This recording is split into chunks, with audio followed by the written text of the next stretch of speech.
Penelope and Theodora are still talking by the time I finish my soul-cuddling session, so I head their way.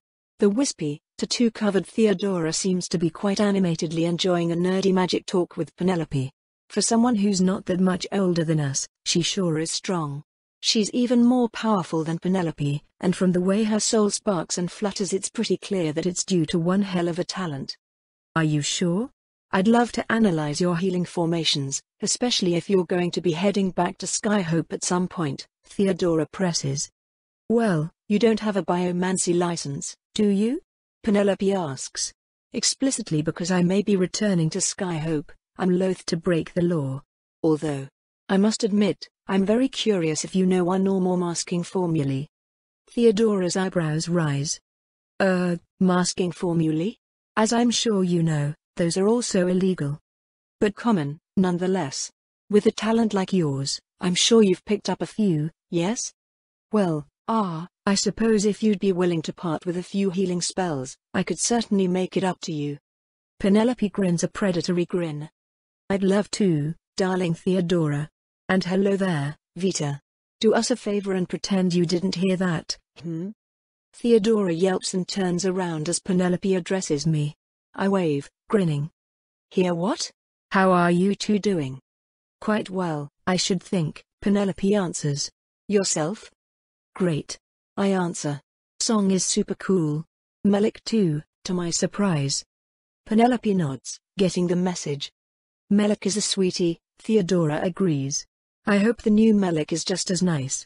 I couldn't help but be a little sad when Talene said she'd made him one of us, but I'm glad you two are getting along. The new Melik, huh? That's one way to think about it. Out with the old and in with the parasites.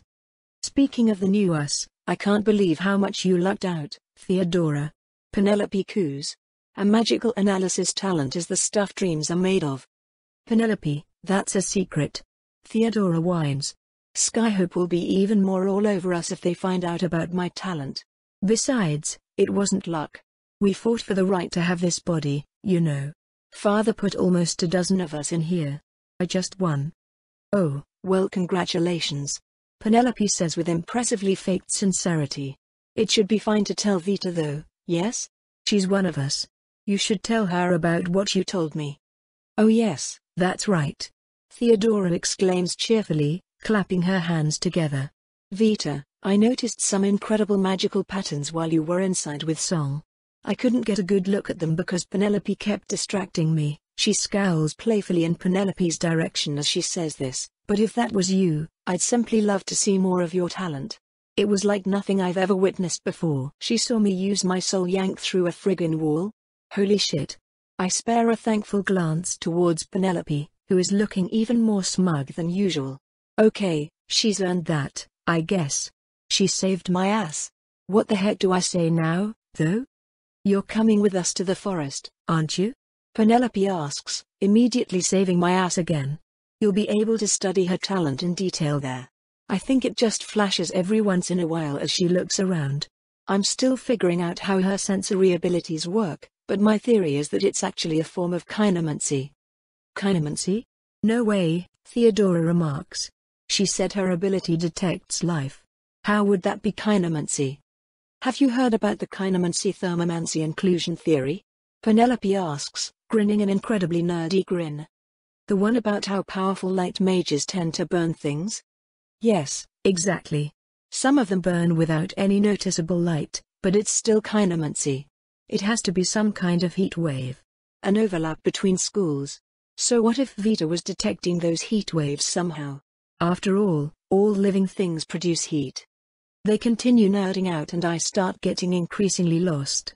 I wander away, having told Penelope what she needed to know and gotten what I needed to know from her. If Theodora can see magic happen through walls, I more or less can't use the Everfull so long as she's conscious. Which means I pretty much have nothing to do until nightfall. I guess that means it's Penta's turn. What, just the whole rest of the day? She asks, surprised. Yeah, why not?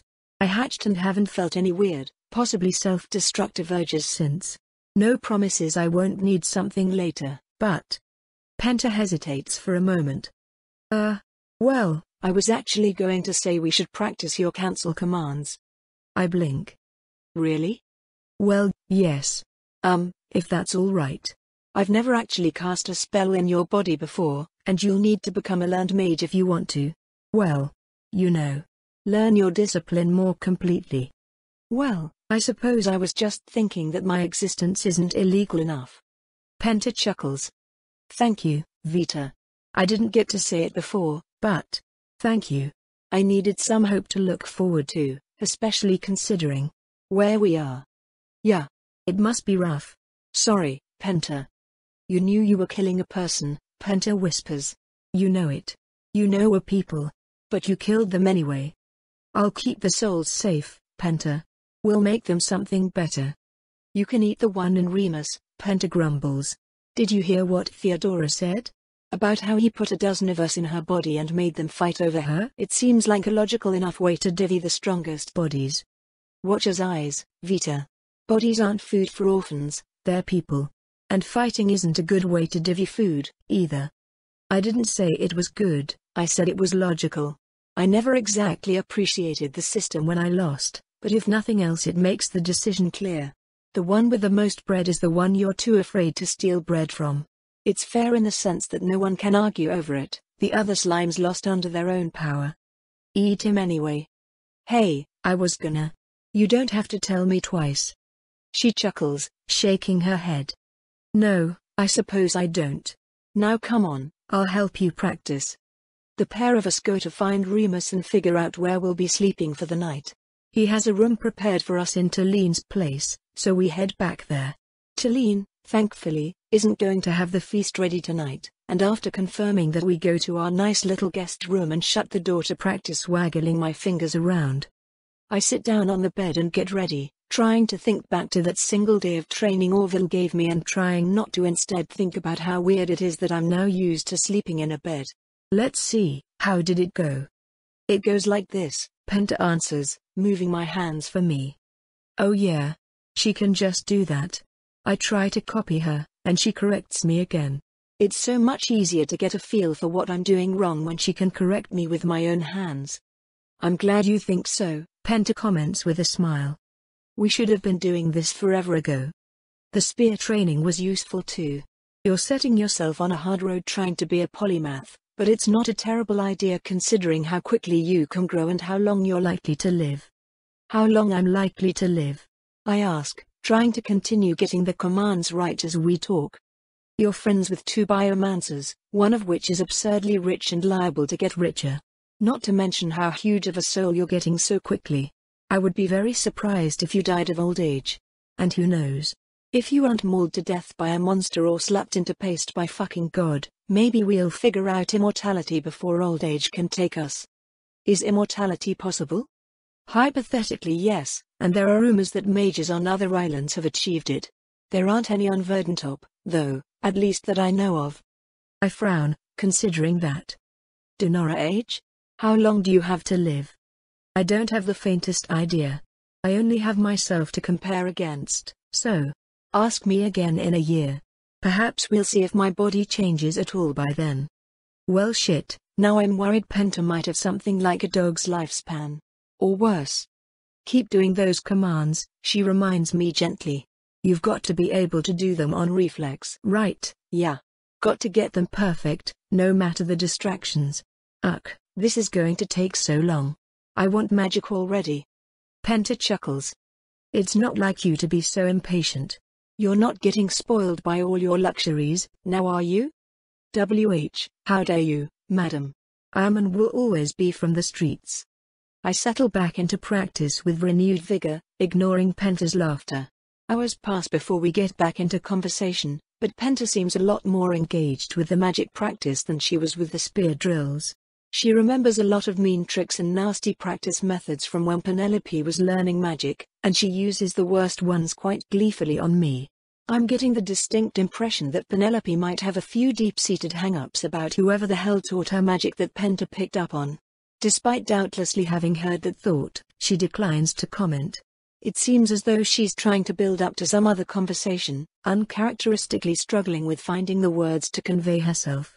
Finally, however, she does say it. I'm sorry, Vita, Penta whispers. I've been resenting you all this time, when I should be thanking you. Oh? Yes. When I look back at my actions Now, after what I've heard here, I can't help but be disturbed. I've been frightened of your instincts when I should have been frightened of mine. I give her a light pat with a tendril, eliciting a mirthless smile. I've nothing to say, so I just wait for her to continue. Talene. She said the same thing I did, remember? I can't let my host go because she'll kill me. Which is true. The original Talene would kill her torturer if she could, just as Penelope would have killed me.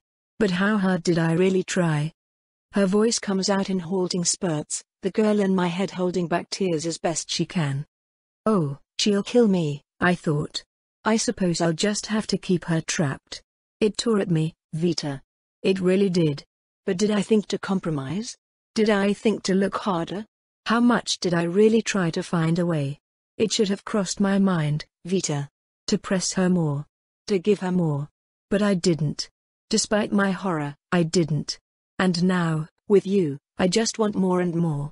I didn't even care about the danger I put you in. Is that part of what I am? Or is that just part of who I am? Penta's own body, the bundle of ooze in my neck, shakes softly. Instincts can be insidious, I tell her. We both know that well. They're not just for us monsters, either. Get a man angry and he'll do things he'd never dream of when calm.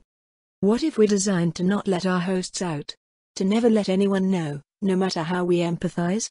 Ignored at me, just waiting around inside you. I hated it, Vita. I almost tried to kill you a few times. What? I know. I'm sorry. It was stupid, beyond stupid. Some of that might be your, aggressive tendencies bleeding over, but it's not fair to say it's all you. You're the only person that ever cared about me, but it's just so hard to stand. Sitting in your body and not taking control. It drove me crazy. Like an itch I couldn't scratch. It still does. I couldn't tell you. I'm sorry. I'm so sorry. Penta. I didn't know it was this bad. It is. I fear the others may feel the same way, even if they don't realize the cause. Bioweapons. It just makes too much sense. I don't know what to do with this information. But I still. Like a wall crumbling, she dissolves into sobs. I feel her tears fall down my cheeks, the only sound in the room being gasping, ragged breaths for many minutes. My body weeps of its own accord, emotions not my own flowing through my flesh. In the moment, I try hard not to focus on how odd and freakish it feels. I try as best I can not to add to my friend's pain. I'm not sure how well I succeed. I still don't want to kill them, Penta eventually chokes out. Yeah, I agree. But we have to free the hosts. And if we don't, everyone on the island burns. Penelope can't stop Gladra if we fuck this one up. I know. Watcher's eyes, I know. Which is why you're the best option. You've always been the best option, our only ally, and I've just been. I let my feeling of understanding cut her off, sparing her from saying the words she'd find so painful to repeat. You're annoying sometimes. But I decided to save you, and despite everything I don't regret it yet. Can I please just? She takes another shaky breath, tears still flowing even if less than before. Can I try? At the banquet. I want to try to explain to everyone. To save everyone another way. Please. I won't reveal much. But I need this. I need one last chance. Can you bear to give me even more than what I've already asked for? As long as it doesn't get us killed or fuck over the plan? Yeah. And, thanks for finally opening up to me, Penta. She snorts, shaking her head. Don't expect Penelope to be so easy. And since I value my life, I'm not saying any more than that. Wait, this was easy? Penta just laughs, the sound genuine despite our still wet eyes. No, I suppose not. Now come on, we have practice to do. And tomorrow. Tomorrow, we'll finally end it. Eventually, I feel Theodora go to sleep. Penta and I sneak over to Song's house, pour enough from the Everfull for them to do their thing, and return to our room undiscovered. Talene and Song work hard throughout the next day making the feast, though each for vastly different reasons. Penelope spends most of her time with Theodora. From the flashes of their souls I suspect they're exchanging illegal magical secrets and other girl stuff. The day is mostly boring, or at least as boring as an impending genocide can really be. With my part of the whole plan more or less outsourced for now, the best thing I can do is stay out of the way and very accurately tell the others I'm doing so in order to train. That is what Penta and I spend the day doing, after all.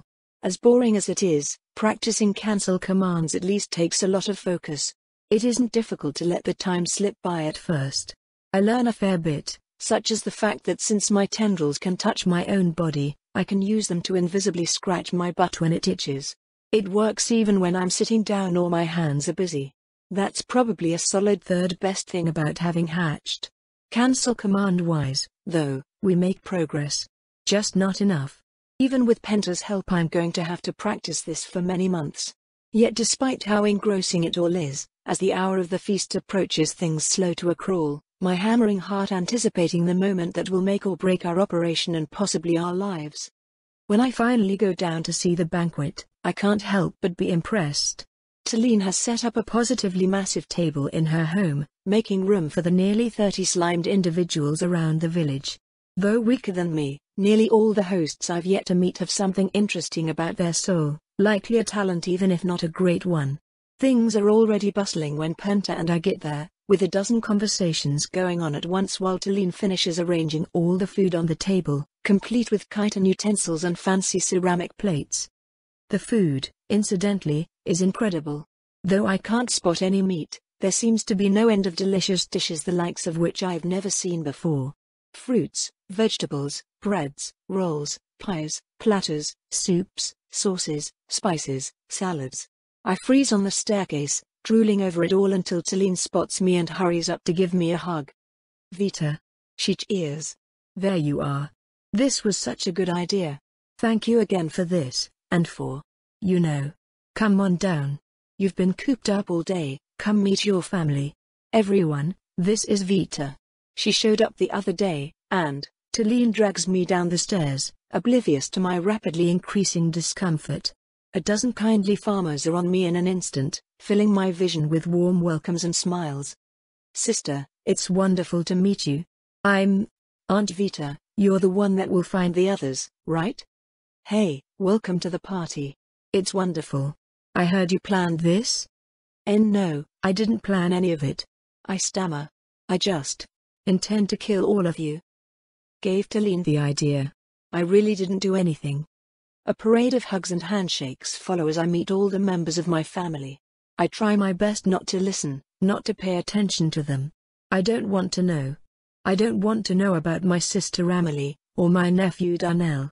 I don't want to hear about the parasite who named himself Casper because he's imprisoning a man named Casper. I don't want to see how happy they all are. They all feel so safe here. And the man who made it all possible for them. Remus sits at the head of the table, his slime overjoyed beyond words. To see this community he built prosper, I swear I almost see a tear in his unburnt eye. Yet he didn't build it, did he? He stole it, so we're going to take it back. Vita, it's wonderful to see you again, Theodora breathes, the wispy woman approaching me from behind. I've been looking around for you, but I haven't even seen a spark of you or your talent today. I turn around and smile. Theodora. Hey. Sorry, I've been practicing cancel commands all day. Penelope has been teaching me, so. Ooh. A fellow student of the magical arts, are you? Theodora coos. I wouldn't get your hopes up too much, Theodora, Penelope says wryly, approaching the pair of us. I'm not sure if she's the researcher type. But she wanted to learn, and I see no reason not to teach her. This is our haven from Vulca, after all. Let us trade our magic freely. Hear, hear. Theodora agrees happily, laughing like a wind chime. They chuckle together for a bit before a loud clap rings out, Talene getting everyone's attention. Gather round, everyone. Dinner is on. A resounding cheer shakes the house, and all of us quickly find a seat around the table together. My mind wanders to Lynn's shack, wondering what it would be like for my family to sit and eat around a real table. I'm tempted to lay into the meal immediately, but I have no idea what Song might have laced into the food. Song stands up, ringing their glass with a spoon to get everyone's attention. I'd like to propose a toast, if I may, They hiss. Tar friends, family, and community. May they always be protected from monsters and men. Another cheer swallows the table, everyone raising their glasses in unison. Everyone except us. Penta shudders, standing up to get attention. Wait, she stammers out. I have something I'd like to add, if that's all right. Most people give us pleasant, expectant smiles, but the looks we get from Song and Penelope almost make me want to grab my spear in self-defense. It's right behind my chair, just in case. A lot of people bring weapons everywhere they go, so it's thankfully not suspicious to keep it on hand. I just want to say, I'm happy. I'm so happy to see a large family like this, Penta chokes out. But there should be a better way. There is a better way, but we're not looking for it. Vita, Penelope growls. Not here. Not now. It has to be here and now, Penelope. We're all gathered here, and I regret ever putting those fool ideas in your head. Penelope cuts her off, standing up. Sorry, Remus. This one is my fault. I'm going to take a walk. I can't listen. She stomps out of the house, leaving Penta fish-mouthing long enough for Remus to speak up. You two talked then, I take it? Remus asks. Penelope has always been oddly empathetic towards her host. Why is that odd? Penta counters, looking back at him. They make us who we are, and we're trapping them in a living nightmare. Do you ever stop to think about why we don't find that insane? Because we deserve to live, too. Remus snaps. If it's us or them, why shouldn't we choose us? It doesn't have to be one or the other. We're designed to think this way. I mean, Penelope thought we were artificially designed. Song agrees. I think we're bioweapons. We have to be. That's where we come from. We're designed to hold on to our hosts and keep them hostage, even when we don't have to. But instincts don't have to control us. If we put a little more effort into it. Put more effort into what? Remus presses.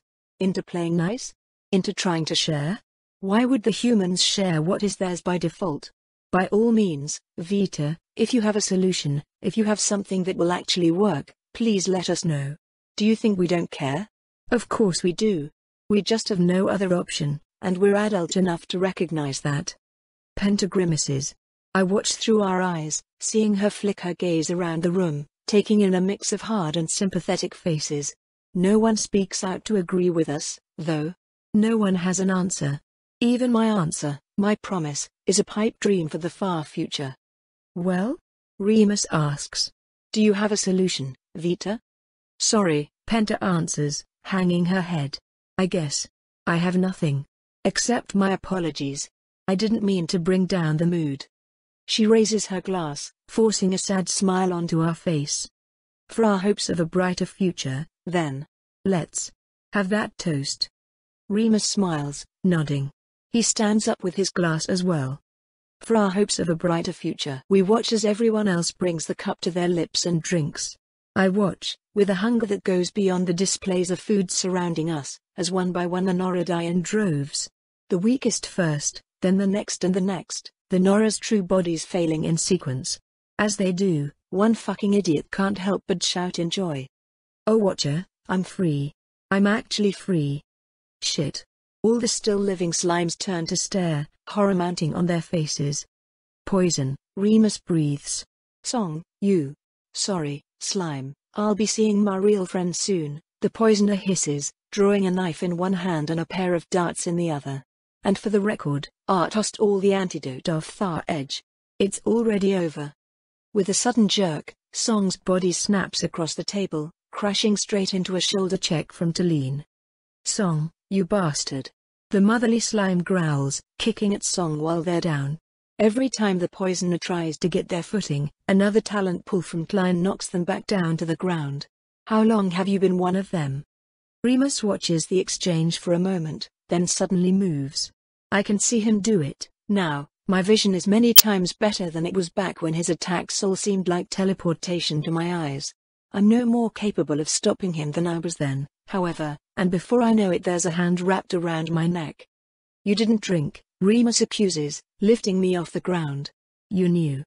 What the fuck is with old people and choking me lately? I spit back. I feel Talene's slime die, and just as suddenly a dart sprouts from Remus's throat. Talene herself is alive but unconscious on the ground, Song bloodied and breathing heavily from their position on the floor, hand still pointed towards the dart they just threw. Song. Remus hisses, right before his eyes roll up and his body crumples to the ground, unconscious. Not before the slime blitzes up his arm, though, straight inside me. In a panic I tear into the massive soul, scraping to get purchase as the Nora physically and painfully ejects Penta out of my spine, taking her place. Instantly, my body is no longer mine, Slime Remus's massive spirit making even his pathetic whose body too tough for Penta to defend against. Not that she doesn't try, already fighting to worm her way back into my head and push him out. She's got no chance, though. And now Slimus has all my memories. You okay, kid? Song coughs, slowly crawling to their feet. I think I'll be just fine, Slimus remarks, grabbing my spear and smashing the butt of the weapon into Song's temple. What's going on? Theodora asks desperately, her slime still alive and in control. Who's who? What's happening?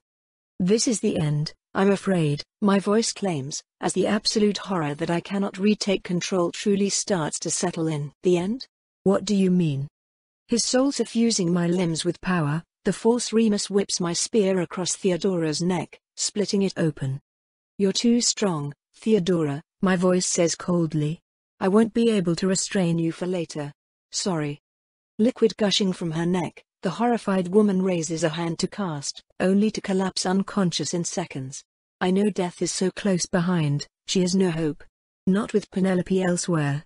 Where the fuck is Penelope, anyway? An excellent question, Slimus murmurs to me. Thank you so kindly for thinking about her location for me. I'm not sure why I can't access your talents, but it's no real issue. As pathetic as your body is, Remus was a man of all skill. You should have poisoned yourself, girl. As if I'll let you keep my body for long. My talents are mine, not yours. You will tire. You will weaken. You are nothing but food. I will shatter you, Remus. My body shudders as the slime feels my certainty firsthand. Yes, you're quite dangerous, aren't you? I suppose I'll just have to kill you quickly and take someone else. But first, that plague mage. Damn it, he's going to kill Penelope. And she doesn't even know what's going on. For whatever reason, she's all the way over by the bridge. Strength from the slime's soul fills my legs, and I can do nothing but rage and strike against the enormous power holding me hostage. Damn it. Damn it. And the others were even more helpless than this? How is he using his soul like that, anyway? He shouldn't be an animancer. It's not animancy, the slime snaps, indulging me as he runs over to murder my friend. Why would it be animancy? Everyone can use their own soul if they know how. His condescension just makes me even angrier, and I continue striking with all the force my tendrils can muster. More, more, more. Harder, harder. I have to kill him. I have to destroy him. I have to. Yet no matter how hard I strike, I don't seem to have any affect.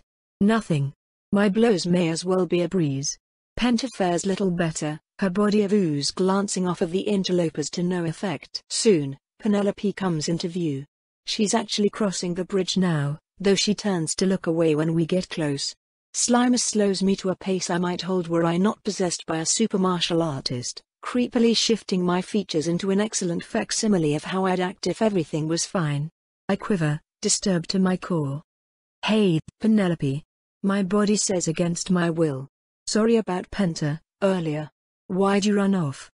He moves me towards the bridge, Penelope's facial expression shifting towards a smirk. I wouldn't come any closer, if I were you, she intones haughtily. Not unless you want an audience. She points down, leaning fearlessly on one of the rope guardrails. Remus's old slime stops, my memories of the perception event no doubt flashing through his mind. It's far too soon for the mists to clear again, isn't it? My voice asks. Penelope just shrugs. If you don't believe me, go ahead and peek off the edge. How's Penta doing?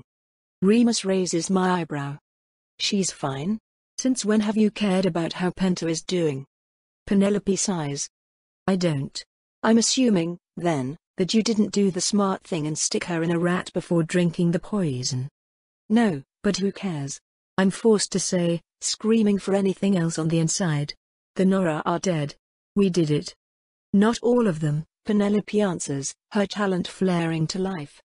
I notice it happen, and because I notice, Remus notices. He hurls my spear as hard as he can, but it's no javelin. The weapon flies off course, gouging a bloody chunk out of Penelope's side before it careens down into the abyss. Though the blow surprises her, it does nothing to stop her. She finishes manifesting her talent, the magic taking hold. That would make you Remus's, then, Penelope hisses, immediately setting about to heal the wound in her side. No way Theodora can throw like that. I should have guessed from the bloody spear tip. Call off your magic, my captor demands, drawing my knife. If I can't go over the edge, I'll just cut the ropes to kill you. Oh, by all means, strand yourself on an island about to be torched by Gladra the Annihilator, Penelope answers cheerfully. The pressure in my neck starts to lighten, as the two Nora struggling for dominance begin to slow. If I'm to die I may as well, Remus Slime hisses. Call it off. He is dying, too. I feel it. Whatever Penelope is doing attacks his body, dissolving and destroying it. Rapidly, he starts to weaken, and my tendrils find purchase. I squeeze. Shatter. How dare you presume to control what is mine? I lap up his fear, laughing internally. In a final act of desperation he twists my knife around, moving to plunge it into my heart. Just as desperately, I shoot tendrils out of my body on instinct, holding my own arms back. It's little surprise my spirit arms are stronger than my muscles. I'm so dumb. My soul can touch other souls and me. Everyone can use their own soul, huh? You fucking idiot. You were like this from the start, the slime cries, despair taking him. I thought you were my daughter. You murdered my newborn daughter. And you'll never get to see her again. His soul cracks, then fractures, then shatters into a dozen pieces like a pot dropped on stone. I lap them up, gorging myself on his broken essence. If I can stop people from reaching the afterlife, this is surely how. Good riddance. Grinning, I collapse to my knees, taking a few deep breaths and relishing the feeling of doing so on my own power. I never realized what being possessed is actually like. Breath calming, heartbeat slowing, I know it's finally over. Only when the aftermath of the fight fades away do I notice Pento is dead.